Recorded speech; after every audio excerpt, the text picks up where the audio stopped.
देखील मागणी नव्हती, परंतु काही मूठभर मातंग समाजाचे लोक जे संघाच्या शाखेवरती जातात, संघाचे पैसे घेतात, असे संघटना मूठभर लोकांनी एक निवेदन दिलं. त्या निवेदनाच्या आधारे आज हा उपवर्गीकरणाचा घाट या महाराष्ट्रामध्ये घातलेला. दुसऱ्या राज्यामध्ये काय झालं हे मी जाणत नाही, परंतु या महाराष्ट्रामध्ये मी घडून देणार नाही, आपण सगळे घडून देणार नाही. कारण 59 जाती आम्ही एकत्र आहोत. 59 जातीची वज्रमूठ आमच्या बरोबर आहे. एक प्रतिज्ञा इथे करायला पाहिजे, येणाऱ्या काळामध्ये ही वज्रमूठ अशीच असायला पाहिजे. जेव्हा ही वज्रमूठ आता सत्ताधाऱ्यांवरती पडेल तेव्हा याचं सरकार उलटून पडेल. एक निर्णय घेण्याचा प्रयत्न करायला पाहिजे. 59 जातीच्या लोकांनी येणाऱ्या काळामध्ये बीजेपीचा कोणी असेल त्याला माझं मत जाणार नाही, हे तुम्ही निक्षून त्यांना सांगण्याचा प्रयत्न करायला पाहिजे. बाबा सत्ता हातामध्ये घ्या. किती दिवस आज बोर्डचे वगैरे काढणार? त्यांनी एक वटहुकूम काढला आणि आम्हाला काम धंद्याला लावलेला. आमचा वेळ, आमचा पैसा, आमचा श्रम हे आम्ही आज या मोर्चाच्या माध्यमातून व्यक्त करत आहोत. परंतु ह्याच्या पुढे आमची लढाई हे सत्तेची लढाई असणार, हे देखील आज तुम्ही लोकांनी ठरवायला पाहिजे. कोणाच्या बरोबर जाण्याचा प्रयत्न नाही. बाबासाहेबांनी एकेकाळी 1938 ला सांगितलं, एक वेळेला तुम्ही सत्ताधारी समाज या देशामध्ये व्हा. मी समजतो आज चांगली चुनौती आपल्या समोर आलेली आहे. आपण सगळे आपले मतभेद विसरून एकत्र आलेलो आहोत. एका दिलाने ही लढाई लढत आहोत. हा मेसेज सरकारपर्यंत गेलेला आहे ते असं आपल्याला सांगतो. आज सकाळी मला काही आमदार इथे भेटले आणि आमदारांनी मला सांगितलं की आम्ही सर्वप्रथम 29 आमदारांचं मी अभिनंदन करतो. एकत्रपणे येऊन त्यांनी मुख्यमंत्र्याची भेट घेतली आणि मुख्यमंत्र्यांना त्यांनी सांगितलं हे जे काही उपवर्गीकरण आहे ते बंद करा. Across the all the party आम्ही एकत्र झालेलो आहे. बीजेपी मधले देखील आमदार जे अनुसूचित जातीचे आहेत ते देखील एकत्र आले. एक अभेद युती झाली. आपल्याला सांगू इच्छितो त्या आमदारांनी मला जे सांगितलं, मुख्यमंत्री एवढे सिरियस दिसले नाही भीमरावजी. आम्ही निवेदन दिलं, निवेदनाकडे बघितलं आणि सांगितलं पुढच्या वेळेला मी काहीतरी निर्णय घेतो. मुख्यमंत्री ज्या काही घोषणा दिल्या, मुख्यमंत्री होश में आओ, त्याप्रमाणे या मोर्चाच्या माध्यमामधून महाराष्ट्राच्या मुख्यमंत्र्याला सांगू इच्छितो, बाबा तुम्ही होशमध्ये या आणि उपवर्गीकरणाला आमचा विरोध आहे. या महाराष्ट्र उपवर्गीकरण होऊन देणार नाही. या लोकांची राजनीती राहिलेली आहे संपूर्ण देशामध्ये.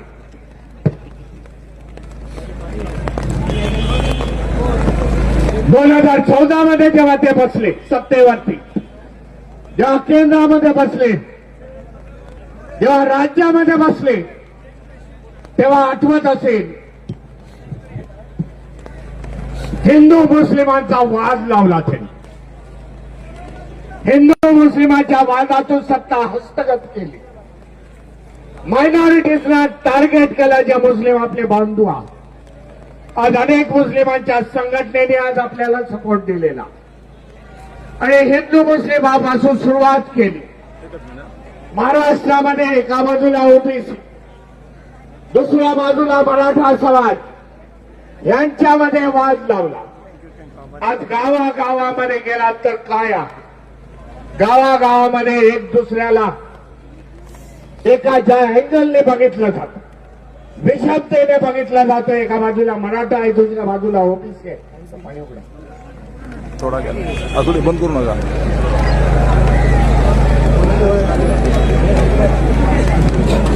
गावागावामधून एका बाजूला मराठा आहे, ओबीसी आहे,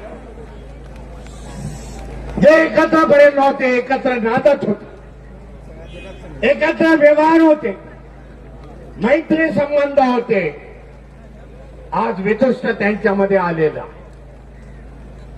दुसरा प्रयत्न या फडणवीस सरकारने केला. एका बाजूला आदिवासी, दुसऱ्या बाजूला धनगर समाज, यांच्यामध्ये त्यांनी भांडणं लावलं.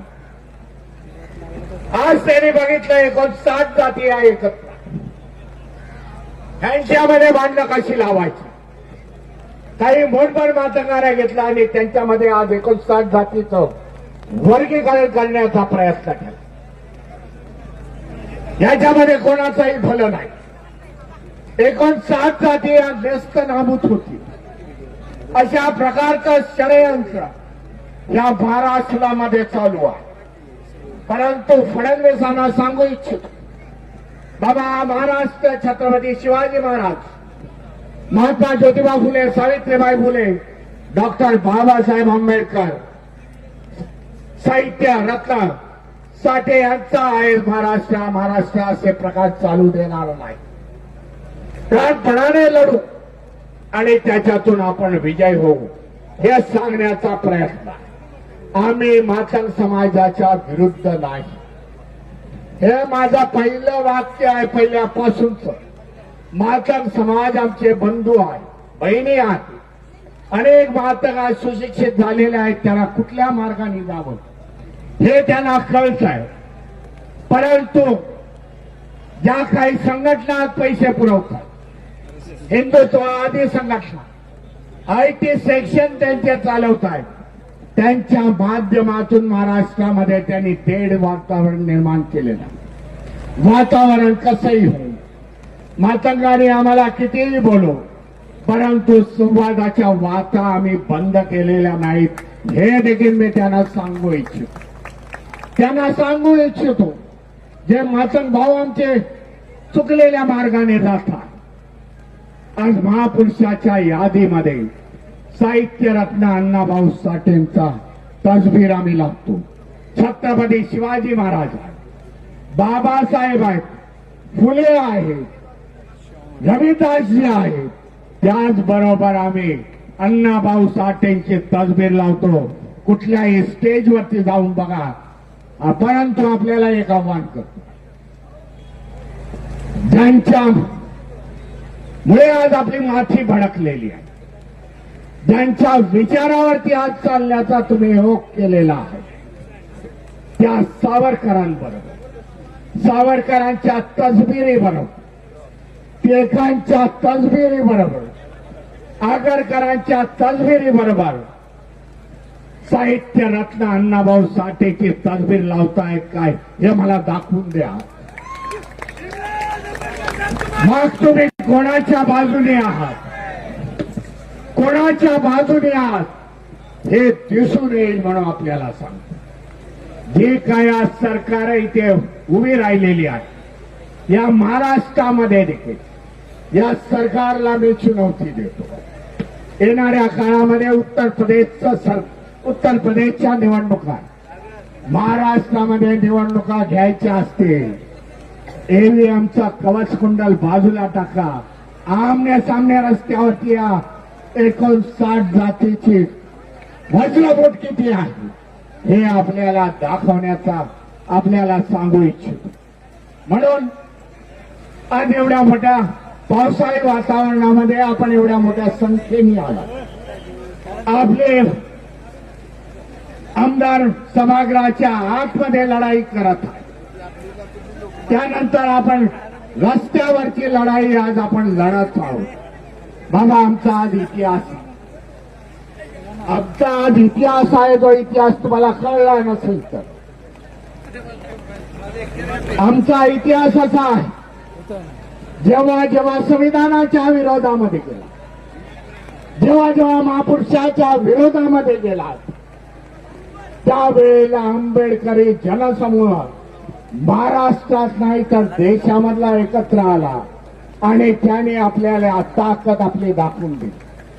आमचा आदर्श आमच्याकडे आदर्श आहे, आदर्श भीमा कोरेगावचा आदर्श। भले हम संख्या से कम लेकिन हम लोग लड़ाई जीतते हैं। हा आमचा बाबा इतिहास आहे, तो इतिहास सांगण्याचा मला आज पुन्हा एकदा प्रयत्न करावा लागला। म्हणून 2024चं इलेक्शन आपल्याला एक उदाहरण आपल्याला देऊ इच्छितो।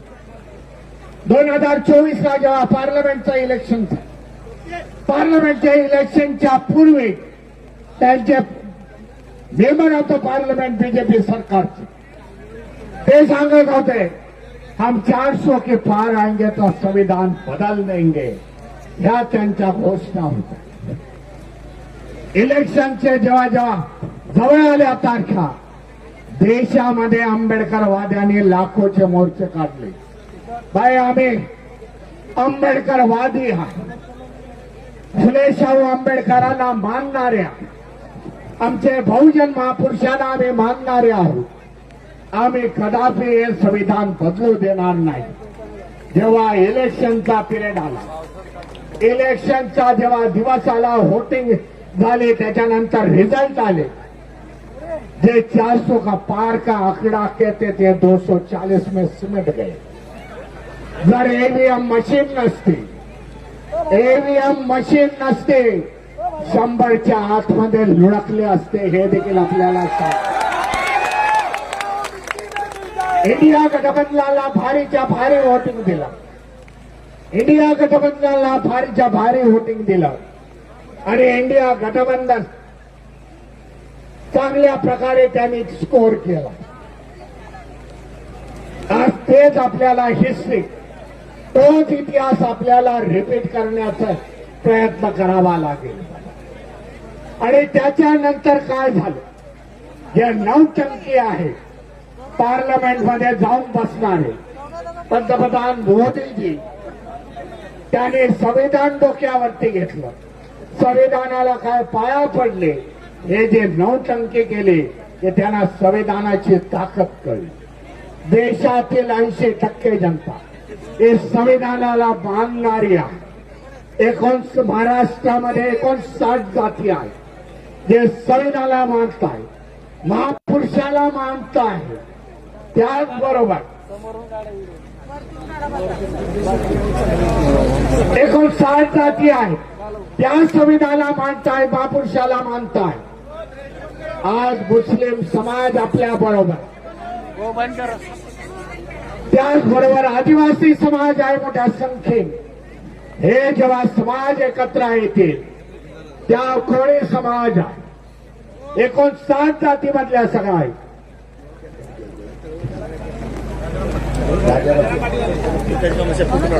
हे जेव्हा सगळे एकत्र येतील तेव्हा इथे राजकीय परिवर्तन झाल्याशिवाय राहणार आणि त्याच्यासाठी बाबा ईव्हीएम बंद करणं, देशामधले लोकशाही वाचवून आज आम्ही दबगणारे नाही। देवेंद्र फडणवीस यांची हुकुमशाही या महाराष्ट्रामध्ये हा समाज चालून देणार नाही। हे चुनवती मी या सभेच्या माध्यमातून, या बोडक्याच्या माध्यमातून देतो। भाई होश में आ जाओ। मला वाटतं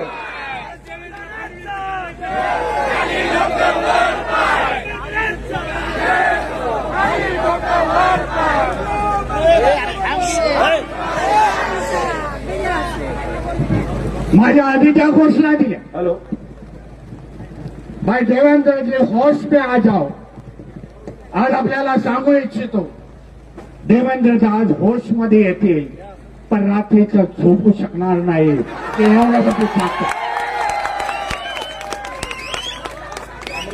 एवढी मोठी ताकद आज माझ्या विरुद्ध कशी उभी राहिली। मी मायनॉरिटीजला दबवला, पण आंबेडकरवादी दबणारे नाही। जेवढे दबवण्याचा प्रयत्न कराल तेवढे आम्ही वरती येणार। आम्ही फुटबॉल खेळतोय, जेवढे दाबाल तेवढे वरती जाऊ आणि तेवढे गोल मारू, हे सांगण्यासाठी आपण इथे सगळेजण आलेलो आहोत। आणि निश्चित मला वाटतं आजच्या नंतर काहीतरी घोषणा आहे। सकाळी देवेंद्रजी 27 आमदारांशी बरोबर बोलले नाही, पण या सगळ्या आमदारांना 27 आमदारांना सांगू इच्छितो, बाबा उद्यानंतर देवेंद्रचा जे ऍटिट्यूड ते कमी होईल, आपल्याशी संवाद साधतील हे आपल्याला सांगू इच्छितो. कारण प्रत्येक जण एक ताकद आहे. बाबासाहेबांचा एक एक अनुयायी एक एक ताकद आहे आणि ती ताकद जर एकत्र झाली तर सरकारमध्ये देखील उलथापालथ होऊ शकते. आज जे काही चाललेला, ज्याचे काही खासदार आमदार फोडले, त्यांनी तेवढा प्रतिकार केला नाही, पण आमचा प्रतिकार काय आहे हे त्यांना देखील आम्ही सांगण्याचा प्रयत्न आहे. तुम्ही देखील आमच्या बरोबर या. खासदार फुटले म्हणून रडत बसू नका, आमच्या बरोबर या. न्याय देण्याचा प्रयत्न मी तुम्हाला देऊ इच्छितो. एक बुलंद ताकद या महाराष्ट्रामध्ये उभी करू. ज्यांना सत्तेमध्ये जायचं आहे त्यांनी सत्तेमध्ये जा. मी तर धम्माचा रथ घेऊन चाललो. सत्तेचं लक्ष गाठा एवढी मी शुभेच्छा देतो आपल्याला. आणि जनगणनेचा देखील मुद्दा आणि जनगणनेच्या माध्यमामधून जे 2027 ला होणार आहे त्याच्यामध्ये जनगणना दाखवा. बौद्ध असतील, चर्मकार समाज असतील, कक्कय्या समाज असेल, वाल्मिकी समाज असेल, कोळी समाज असेल, त्यांनी आपली जनगणना दाखवा. आज महाराष्ट्रामध्ये आपल्याला 13% मिळतात. 13% आपले तेवढी संख्या त्याच्यापेक्षा जास्त आहे. 2027 ला जेव्हा जनगणनेचे निरोप येतील, जेव्हा जनगणनेचे संपूर्ण रिझल्ट येतील, तेव्हा आपलं आरक्षण 20% व्हायला पाहिजे हे देखील सरकारला सांगतो. तुम्ही जनगणनेची जी कॅटेगरी आहे, जनगणनेचे जे आयटम्स लावलेले आहेत त्या प्रमाणामध्ये आमची संख्या वाढली, तर मग आम्हाला 20% आरक्षण व्हायला पाहिजे. आता थांबून जमणार नाही. 13% वर्गीकरण 13%चे तुकडे पडून देणार नाही. तर आमची मागणी पुढच्या वेळेला असेल, जेव्हा जनगणना जानेवारीच्या 2027 ला होईल, तेव्हा आमची मागणी असेल, संख्येच्या स्वरूपामध्ये हम लोग ठोक के 20% का आरक्षण लेते हैं. कोण बाका येतो त्याला बघून त्यावेळेला 3%ला सत्तेवरती बसून देणार नाही हे देखील आपण ठरवायला पाहिजे. आज आमच्यामध्ये तेवढी उपलब्धता झालेली आहे. आज आम्ही तेवढे शिक्षित झालेलो आहे. आज आम्ही देखील इंजिनिअरिंग, मेडिकल याच्यामध्ये आहोत, आमची मुलं आहोत. त्याच्यासाठी हा सगळा पाठ घातलेला आहे हे आपण जाणून घ्या. आज ज्यांची मोनोपॉली होती, का होतं हे वर्गीकरण थोडक्यामध्ये आपल्याला सांगतो. वर्गीकरणाचा घाट का घातलेला आहे? एके जमान्यामध्ये एका समाजाची मोनोपॉली होती, एका समाज शिक्षणामध्ये पुढे होता. काय झालं आज 1990च्या नंतर? 90च्या नंतर ओबीसी समाजाचा आपला स्टुडंट, आपले विद्यार्थी, बहुतांचे विद्यार्थी, 59 जातीतले विद्यार्थी मेरिटमध्ये यायला लागले. त्यांनी बघितलं अरे हे काय चाललंय. त्यांनी विचारले काय चाललंय या देशामध्ये, आपली पोरं मागे जात आहे. त्याच्यासाठी हे वर्गीकरणाचा डाव. एक त्यांचं लक्ष होतं, जे शेड्यूल कास्ट मधून आलेले आहेत, अनुसूचित जातीमधून जे आलेले आहेत, त्यानेच रिझर्वेशन घ्यावं अशा प्रकारचा देखील घाट येणाऱ्या काळामध्ये होईल. परंतु वर्गीकरण जर आपण इथे थांबवलं तर हा घाट येणार नाही. या वर्गीकरणाच्या माध्यमातून पुन्हा 59 जाती, 12 बलुतेदार यांचा आर्थिक सोर्स तोडून टाकला, यांना शिक्षणापासून वंचित करणार. पुन्हा एकदा हे आपले गुलाम होते, आर्थिक दृष्ट्या कमकुवत झाले तर गुलाम होते. हे ह्याच्या मागचं षडयंत्र देखील ओळखण्याचा प्रयत्न आपण सगळ्यांनी करायला पाहिजे.